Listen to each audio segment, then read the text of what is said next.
Assalamualaikum warahmatullahi wabarakatuh.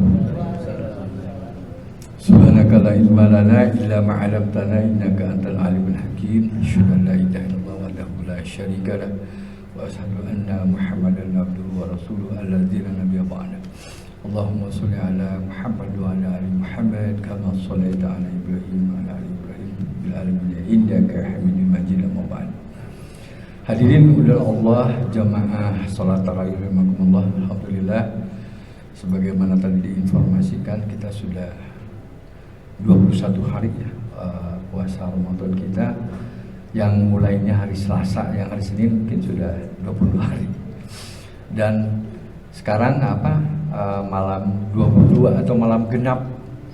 Kalau yang mulainya hari Senin ya malam ganjil, malam 23 sekarang. Jadi betul itu relatif ya, ganjil genap itu. Bahkan ada ulama mengatakan lebih baik berburu malam Lailatul Qadarnya katanya sejak malam pertama sampai malam terakhir. Karena wallahu alam, kalaupun ada ulama mengatakan itu malam lili kurang, malam ganjil, tapi itu kan belum pasti. Mudah-mudahan kita masih kebagian malam 1000 bulan itu. Amin ya rabbal alamin. Sebagaimana diinformasikan, hadirin makbullah, tema malam ini adalah bulan Ramadan adalah madrasah ruhaniyah dan diklat pendidikan dan latihan bagi kita dalam rangka implementasi atau perwujudan pembuktian syahadatain kita. Kenapa begitu? Karena syahadat itu kan baiat, ikatan kita, perjanjian kita dengan Allah. Kadang kita suka lupa gitu. Karena memang kalau kita kan sejak lahir sudah Islam, di keluarga Islam. Makanya istilahnya kurang greget gitu, ngeyeme kalau kata orang Sunda. Beda dengan gejala seperti di Eropa dan di Amerika kan. Mereka pencarian Tuhannya itu scientific approach, mulai pendekatan ilmiah. Analisis Bible-nya atau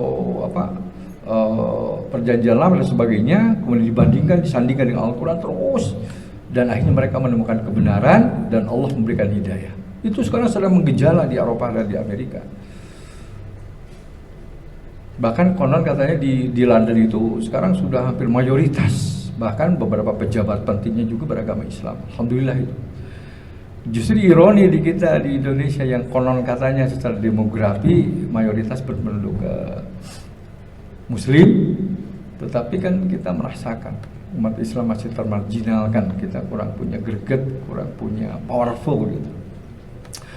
Masih sebagaimana kata Profesor Alfian itu masih bagai floating mess, bagaikan masa, bagaikan buih yang mengambang kata Nabi.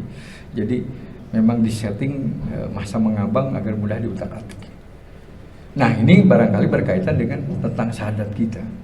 Syahadat kita itu kan asyhadu an la ilaha illallah wa asyhadu anna Muhammadar Rasulullah.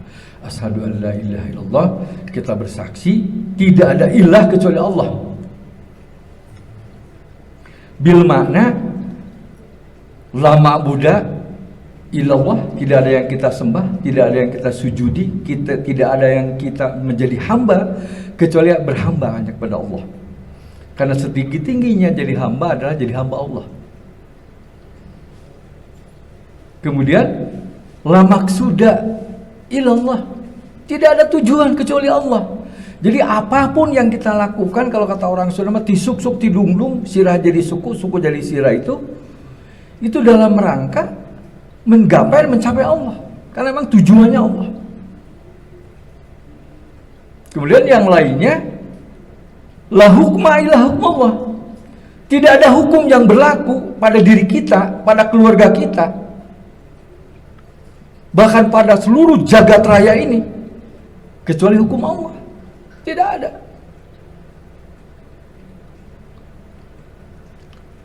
Nah, itu harus kita buktikan, tidak hanya wacana.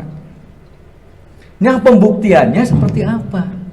Maka pada syahadatain itu kan wa asyhadu anna Muhammadar Rasulullah, dan kita juga bersaksi bahwa Muhammad itu adalah Rasulullah, messenger, sebagai utusan Allah yang membawa misi dan visi, memberikan petunjuk teknis bagaimana kita beriman kepada Allah dan bagaimana pengejawantahannya dalam perilaku kita. Jadi bahwa kita bersaksi kepada Allah itu diwujudkan apa yang diajarkan oleh Rasulullah.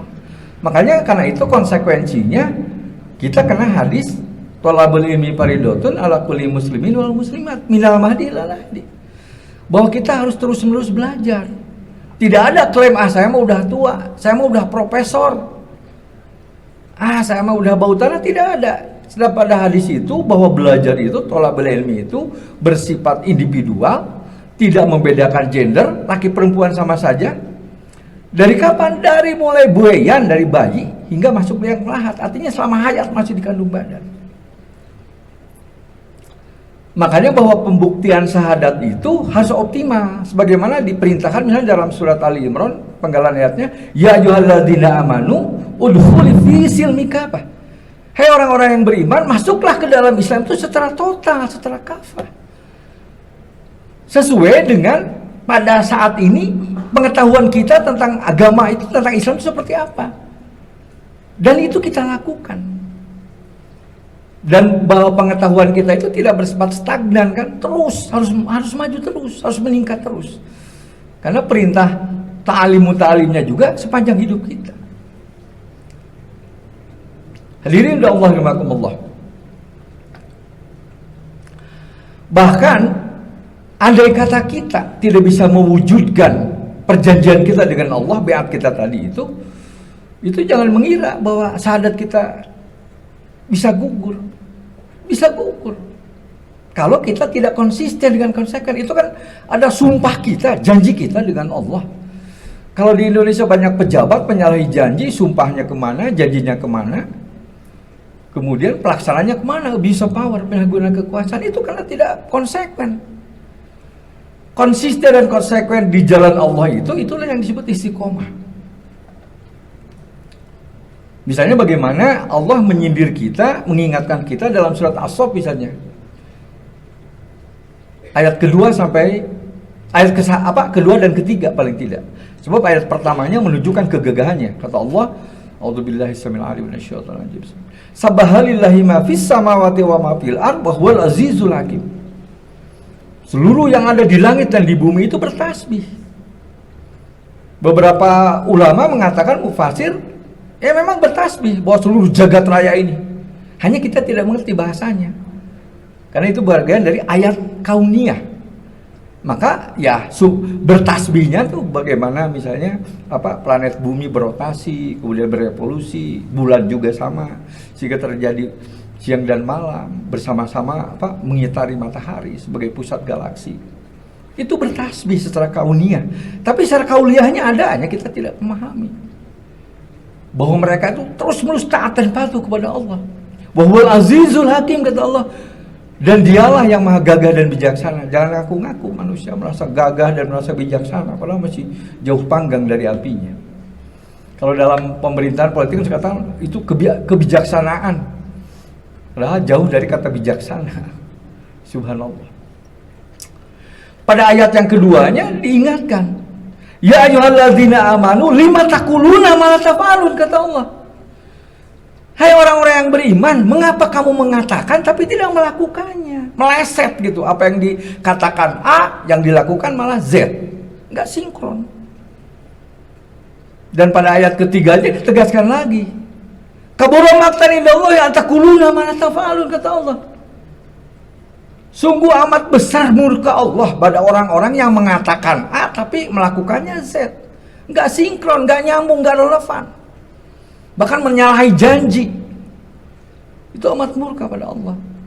Maka ditutup pada ayat keempatnya, diberi solusi, kata Allah, innallaha yuhibbul ladzina yuqatiluna fi sabilihi saffan ka'annahum bunyanun marsus, kata Allah. Sesungguhnya Allah mencintai orang-orang yang berperang di jalan Allah. Kan mana perang itu tidak harus bawa senjata saling bunuh-membunuh aja. Menegakkan dinul haq, zakat fitrah, menyampaikan kebenaran di depan penguasa yang zalim, itu juga jihad. Qulil haqqa walau kana murran. Dalam seperti barisan yang kokoh, dalam barisan yang kokoh, bagaikan satu bangunan yang padu begitu. Dan ini belum pada umat Islam, kan masih tercerai-berai. belum menjadi umatan wahidah. Padahal ilahnya sama Allah, imamnya Al-Quran sama, Rasulnya Nabi Muhammad, tapi masih centang perenang. Karena memang ada faktor lain, faktor eksternal yang memang sengaja agar kita tidak jadi umatan wahidah. Hadirin rahimakumullah.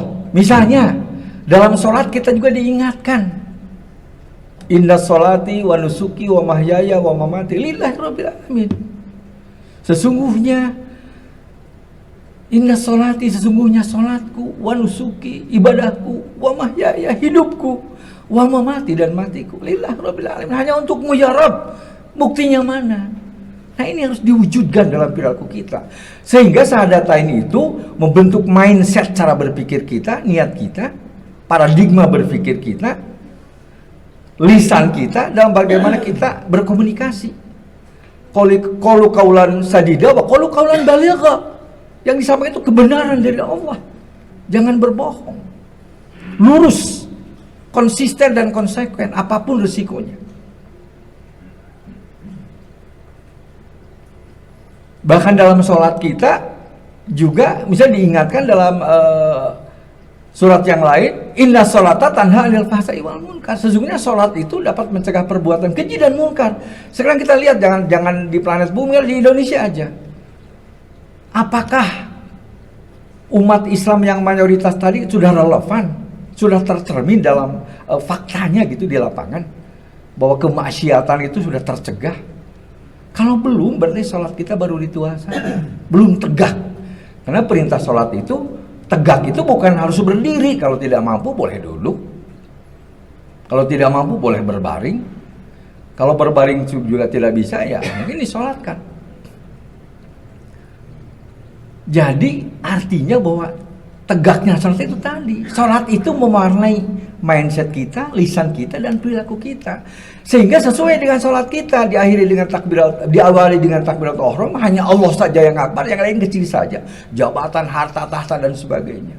Diakhiri dengan salam, kan, tahiyat salam ke kiri, assalamualaikum warahmatullahi wabarakatuh, ke kanan juga sama. Artinya apa? Bahwa diri ini sebagai muslim ini harus memberikan keselamatan dan keberkahan pada saudaranya di sebelah kanan dan sebelah kiri.